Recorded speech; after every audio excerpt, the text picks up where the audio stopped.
Salut et bienvenue à cette partie 3 de notre vidéo sur le projet bloc de taraudage. Et si on se rappelle, la semaine passée, quand on s'est quitté, on avait complété nos dimensions, nos surfaces primaires et secondaires sur 2 blocs et on avait fraisé latéralement les bouts tertiaires sur chacun de ces blocs-là. Un des blocs, on l'avait laissé 10 millièmes de pouce en surdimension sur ses côtés primaires et secondaires, et l'autre bloc était pas mal grosseur pour grosseur, en dedans d'1 millième de ce qu'on voulait comme dimension finale. Là, on avait on avait surfacé les bouts pour les mettre bien carrés. Et ça, c'est important parce que ça va m'aider avec l'installation dans ma scie, puisque maintenant, je vais vouloir couper chaque bloc et en faire des plus petits blocs, à peu près 1,5 pouce de largeur, chaque petit bloc que je vais couper de ces 2 plus gros blocs-ci. Et pour ça, il faut que je m'installe. Première chose, c'est tracer une ligne. Puis je vais tracer une ligne à 1,5 pouce d'un des bouts tertiaires de référence. N'importe quel, c'est pas important. J'ai mis un peu de bleu ici.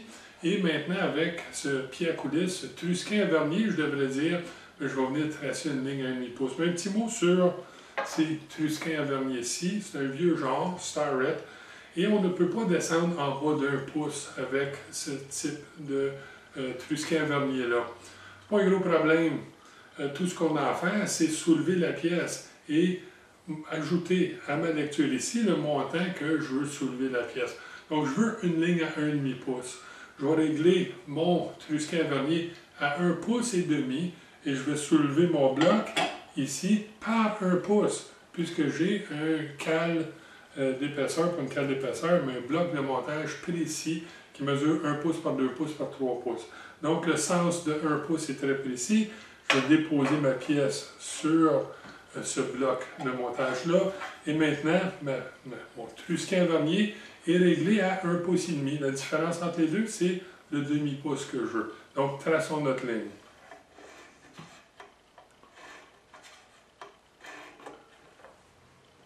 Bon, j'ai ma ligne tracée à 1,5 pouce de mon bout de référence et bien à 1,5 pouce. Mais ça, c'est la dimension finale de la pièce que je vais découper. Mais je ne la découperai pas sur cette ligne-là. Évidemment, je vais me laisser un peu de matériel pour la finition ici, parce que c'est 1,5 pouce précis.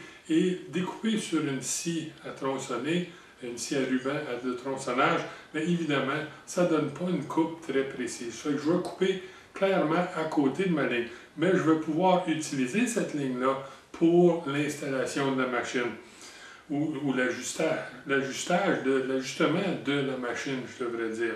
Bon, mais ceci dit, j'ai un autre problème. Puis ça, c'est que cette pièce est petite, puis elle va être difficile à tenir dans une scie. Et puis pire que ça encore, au fur et à mesure que je coupe les petits morceaux de la pièce principale, bien évidemment, la pièce va devenir de plus en plus petite, puis va être de plus en plus difficile à tenir, voire impossible à tenir dans un étau normal.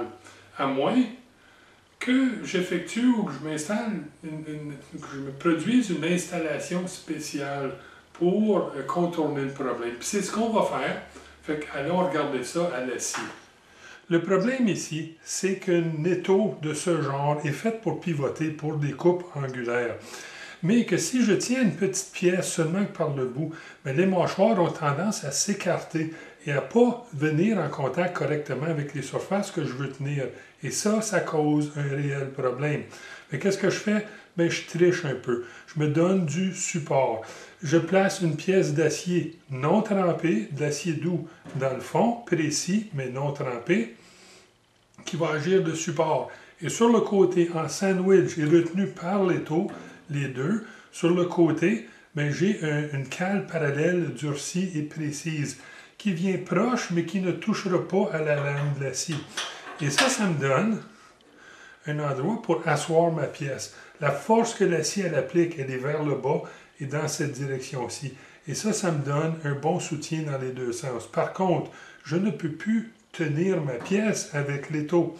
Et pour ça, je vais utiliser une petite serre en C. Puis on va regarder ça après que j'ai expliqué pourquoi que ma butée ici ne touche pas à ma pièce. Et ça, c'est parce que je vais utiliser une cale ici pour régler ma position. Pourquoi? Regardons ça. C'est important de ne pas avoir une pièce prisonnière de la machine lorsqu'on scie.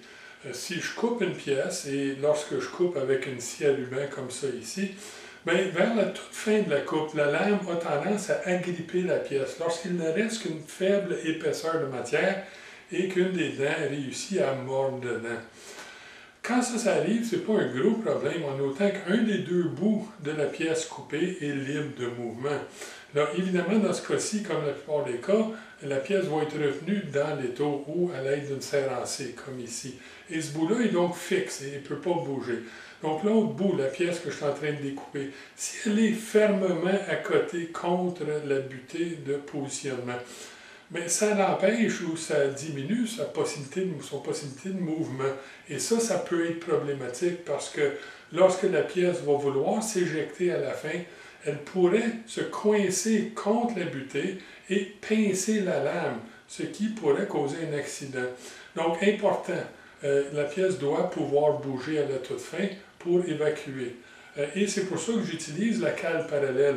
En plaçant la cale lorsque je règle le positionnement de la pièce, une fois qu'elle est réglée et positionnée, je retire ma cale et ça me donne, dans ce cas-ci, un bon quart de pouce de distance pour permettre le mouvement à la pièce découpée pour justement pas coincer la lame. Bien important pour la sécurité.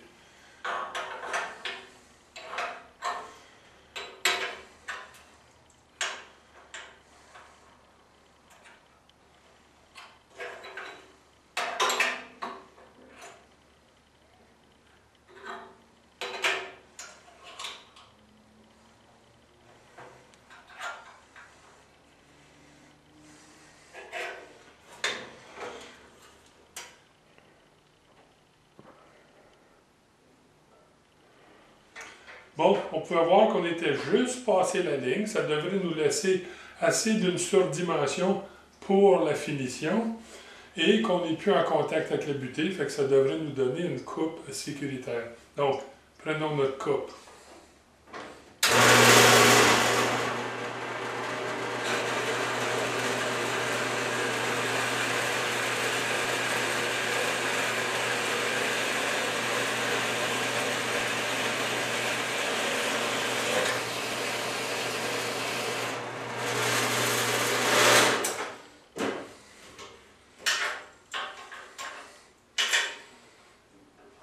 Bon, ce que j'ai après ça, c'est une pièce originale avec un bout coupé à la scie et une pièce finale qui a besoin encore de fraisage sur le deuxième côté tertiaire. Là, ce qui me reste à faire, c'est de prendre ma pièce originale, ébarber le bout que je viens juste de couper et revenir à la scie, couper une deuxième pièce en coupant l'autre bout, le bout qui a encore une bonne surface tertiaire. Après ça, j'aurai mon bloc original avec plus aucune surface tertiaire là, précise. Je vais retourner à la fraiseuse. Je n'ai pas défait mon installation de fraiseuse latérale et je vais fraiser les deux bouts à nouveau de mon bloc original pour que je puisse en tirer deux nouveaux blocs. Mais avant de passer à l'usinage, prenons un moment pour parler de deux choses que je veux vous faire remarquer. Première chose, est-ce que vous avez vu qu'à la fin de la coupe qu'on vient juste de prendre, que la pièce a été projetée vers l'avant? Bien, c'est de ça que je vous parlais lorsque je disais que la pièce peut être agrippée à la toute fin de la coupe. Là, la butée de positionnement n'était pas à côté parce que je me suis laissé un espace là. Et à cause de ça, la pièce était libre de mouvement. Mais si la butée avait été à côté, bien, il y a une possibilité là, que la pièce se coince entre la butée et la lame et ultimement la pièce. Et en ce faisant, bien, ça peut pincer la lame. Et ça peut être un réel problème.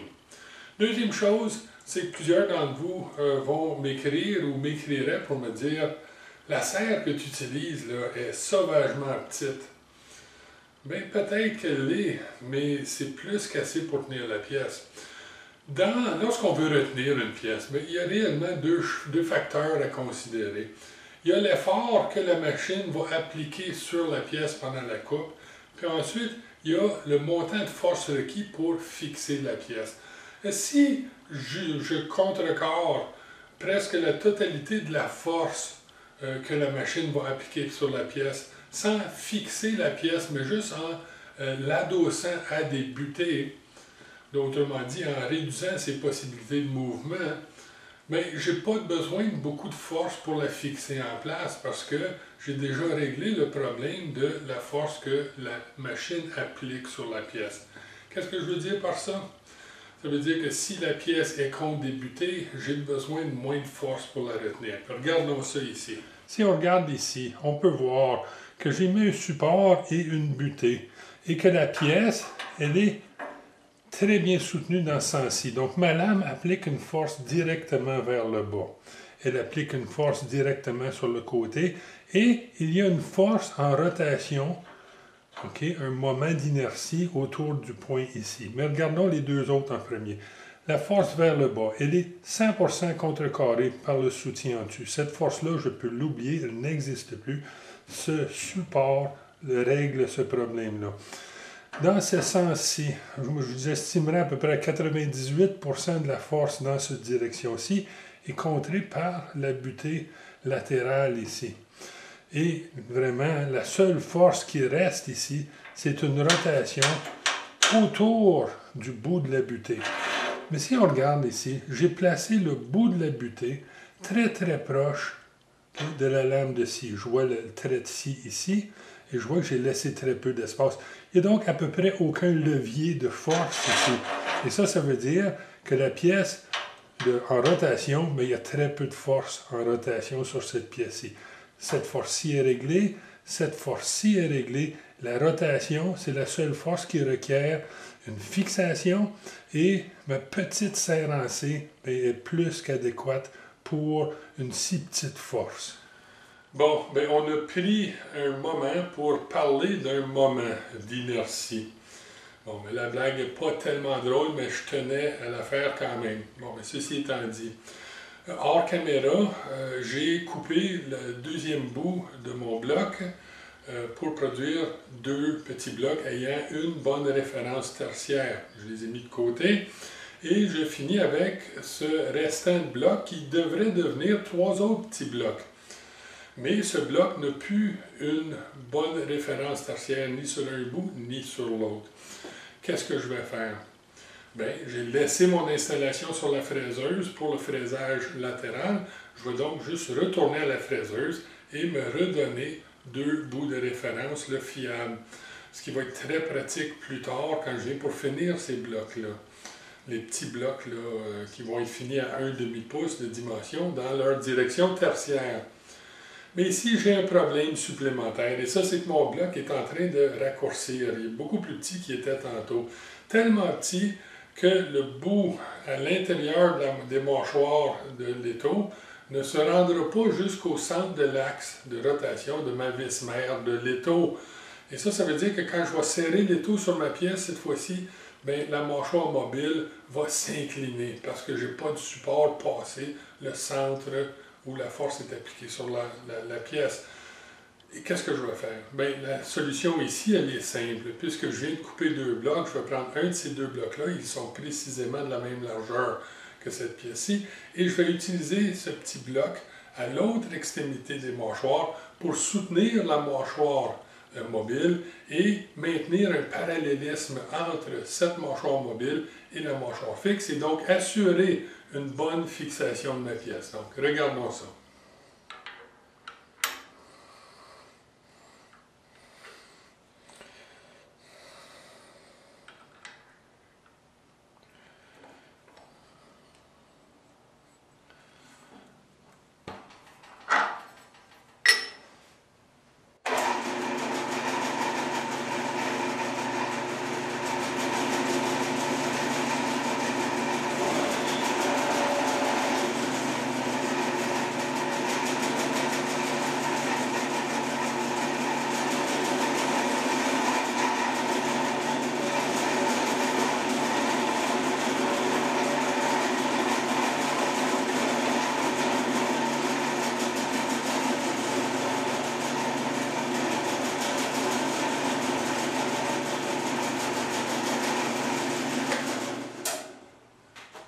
Bon, ça me donne un bon bout de référence sur ma pièce. Qu'est-ce que je fais maintenant? Bien, je retire la pièce, j'ébarbe le bout que je viens d'usiner, je réinstalle la pièce en la tournant de bord et je me donne un deuxième bout de référence. Et après ça, bien, je retourne à la scie pour couper une pièce.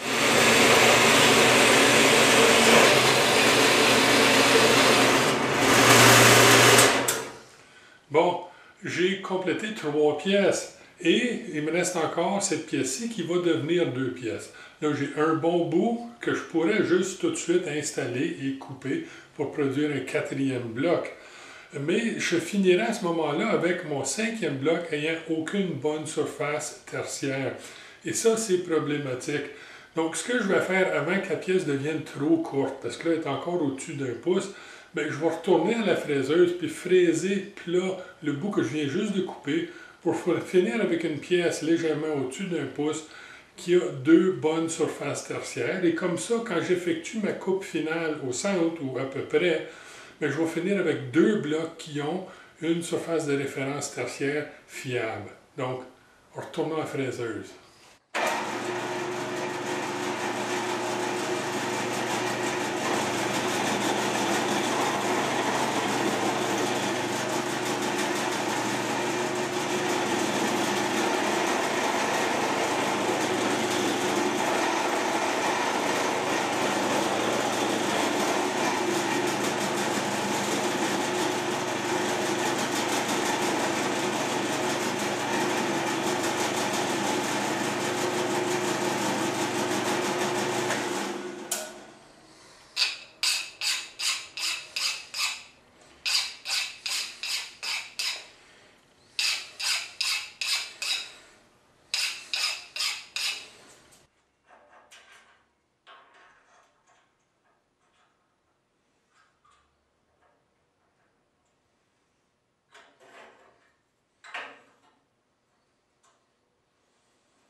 Et qu'est-ce qu'on finit avec? Bien, on finit avec 10 pièces utilisables.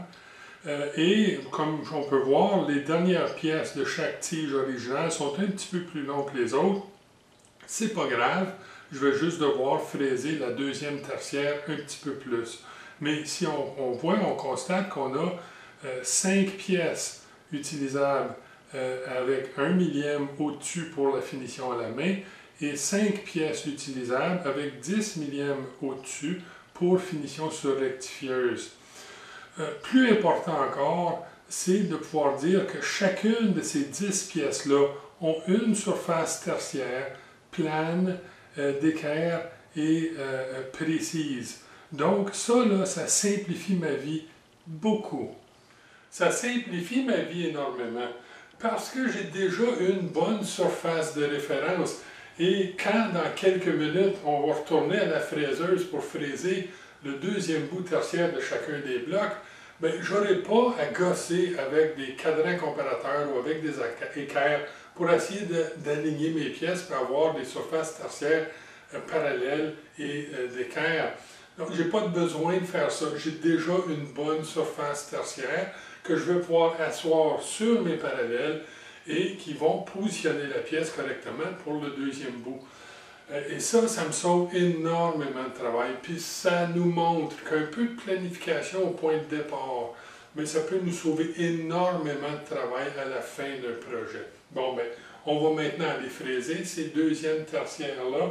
On va retourner à notre fraiseuse et on va réinstaller notre fraise en bout à pastille de carbure. Bon, si on se rappelle, j'avais 2 ensembles de blocs, 5 blocs de chaque, et je vais commencer avec l'ensemble qui a 10 millièmes de surdimension pour la rectification. Et de ces 5 blocs surdimensionnés, il y en avait un bloc qui était pas mal plus grand que les autres dans le sens tertiaire, des surfaces tertiaires. Donc, c'est celle-là que je vais commencer avec. Je ne peux pas mesurer avec précision parce que je n'ai pas deux bonnes surfaces ici. Fait que je me suis installé au centre de mon étau sur une parallèle. Je suis bien assis, bien précisément. Je devrais finir toute d'équerre.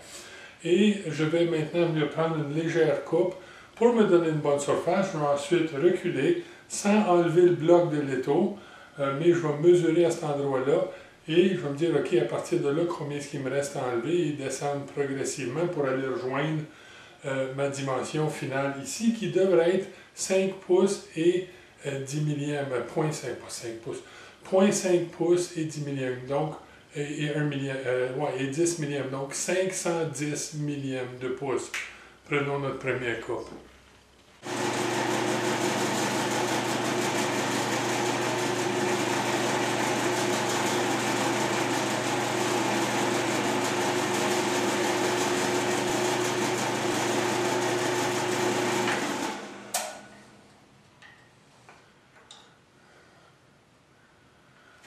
Bon, 657 millièmes. Je veux finir à 510. Donc, 657 moins 510 égale 147 millièmes de pouce à enlever. Donc, je ne prendrai pas ça tout dans une passe. Je vais prendre plusieurs passes. Mais je vais me rendre à 140 et je vais remesurer juste pour ma dernière passe de 7 millièmes. On verra où on est rendu à ce moment-là.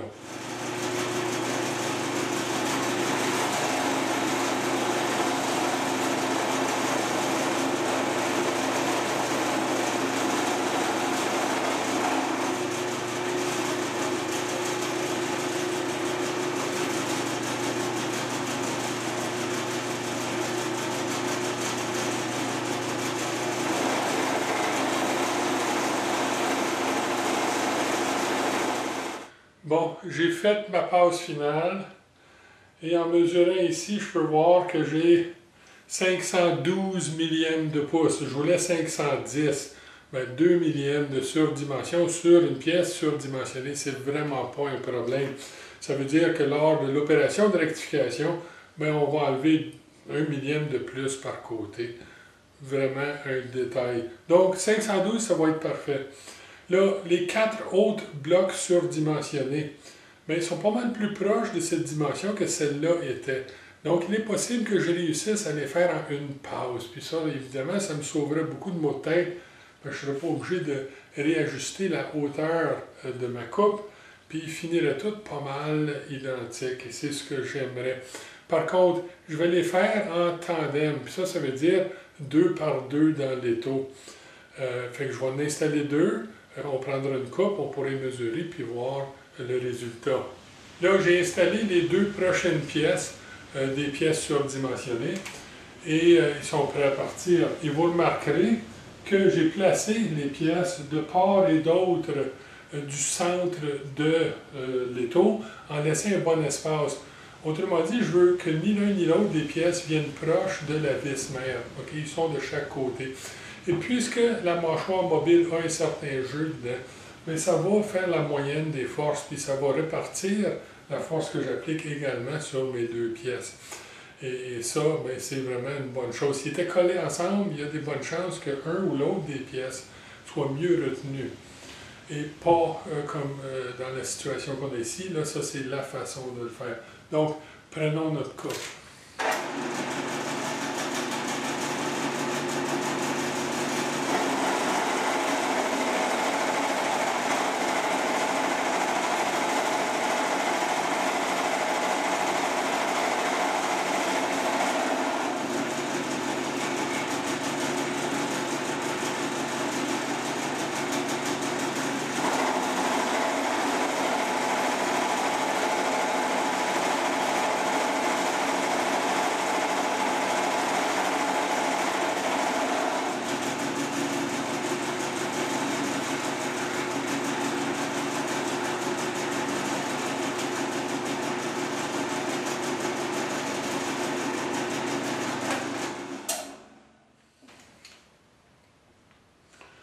Bon, à peu près 511 millièmes, l'autre est 512. 511 et un petit peu.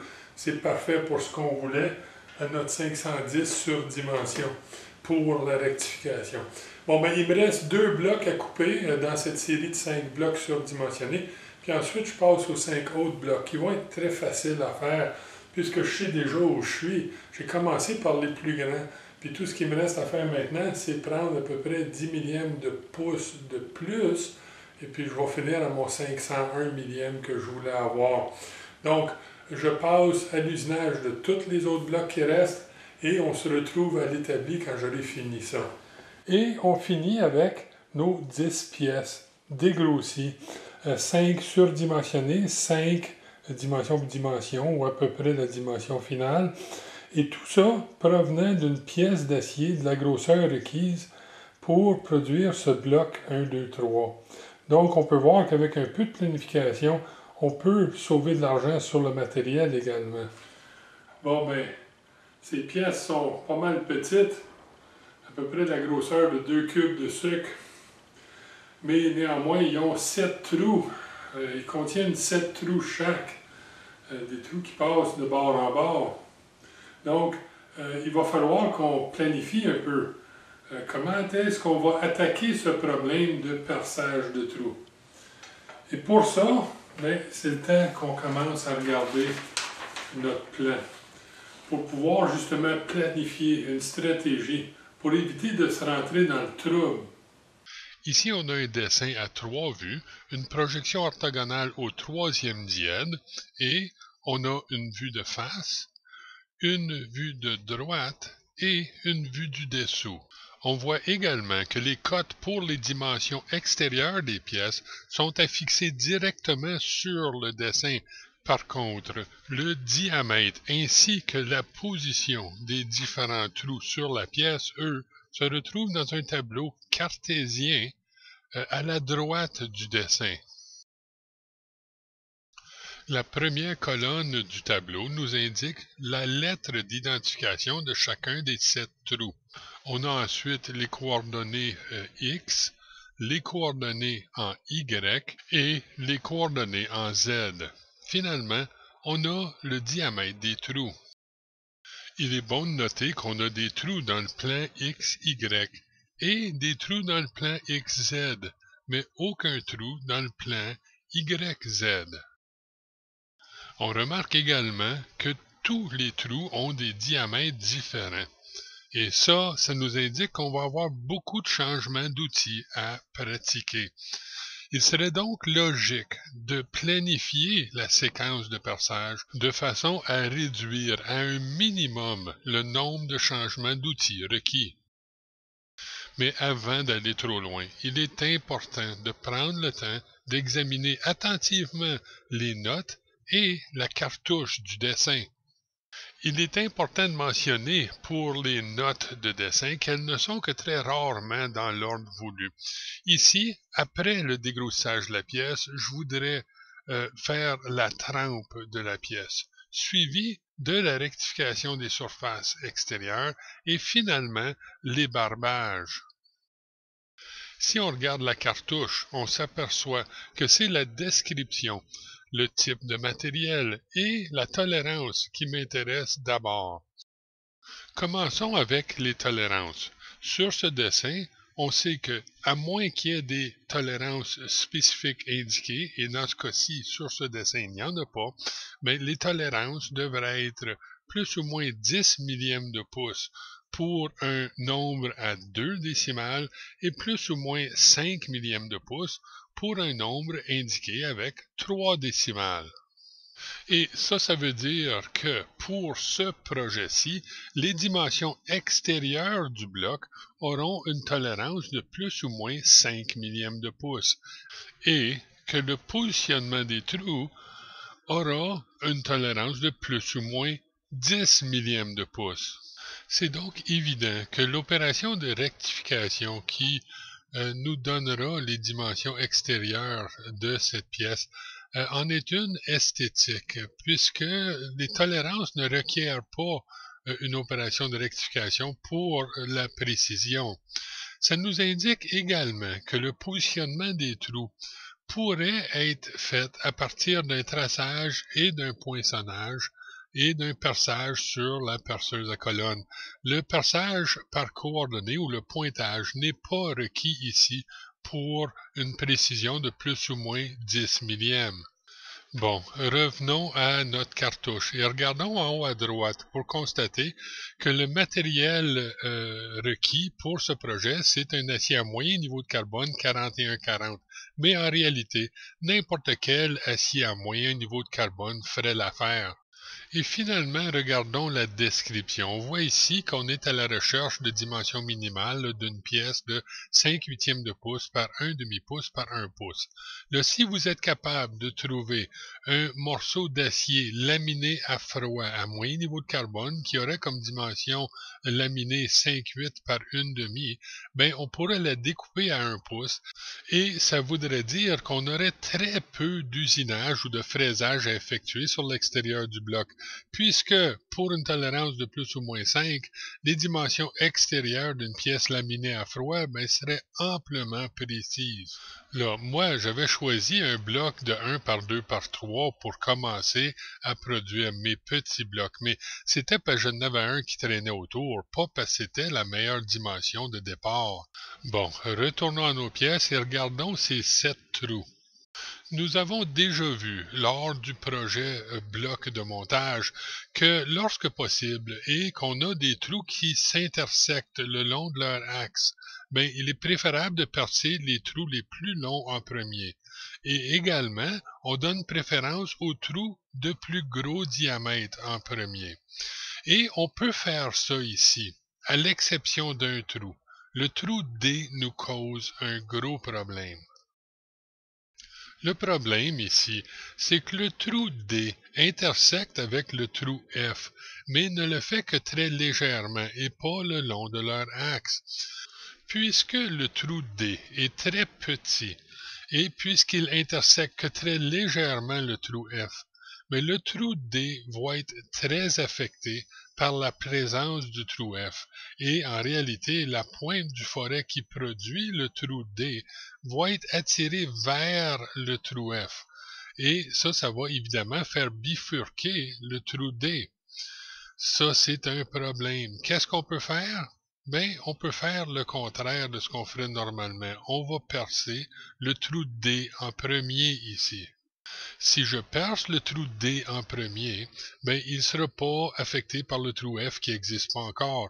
Et lorsque je percerai le trou F, qui intersecte très légèrement le trou D, il ne sera pas ou très peu affecté par cette petite interférence. Donc, pour ce projet-ci, l'ordre de perçage va être D en premier, suivi du trou F et du trou G. Et finalement, dans n'importe quel ordre, A, B, C et E. Là, j'avouerai qu'il aurait été facile de concevoir cette pièce pour éviter une petite interférence entre le trou D et le trou F.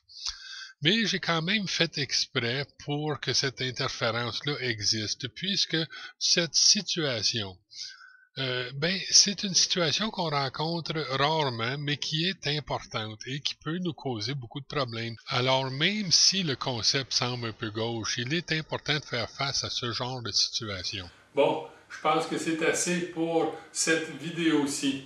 La prochaine fois, on va regarder le perçage des trous et on va percer des trous dans ces tout petites pièces. Mais d'ici là, amusez-vous. Soyez prudents et bon usinage.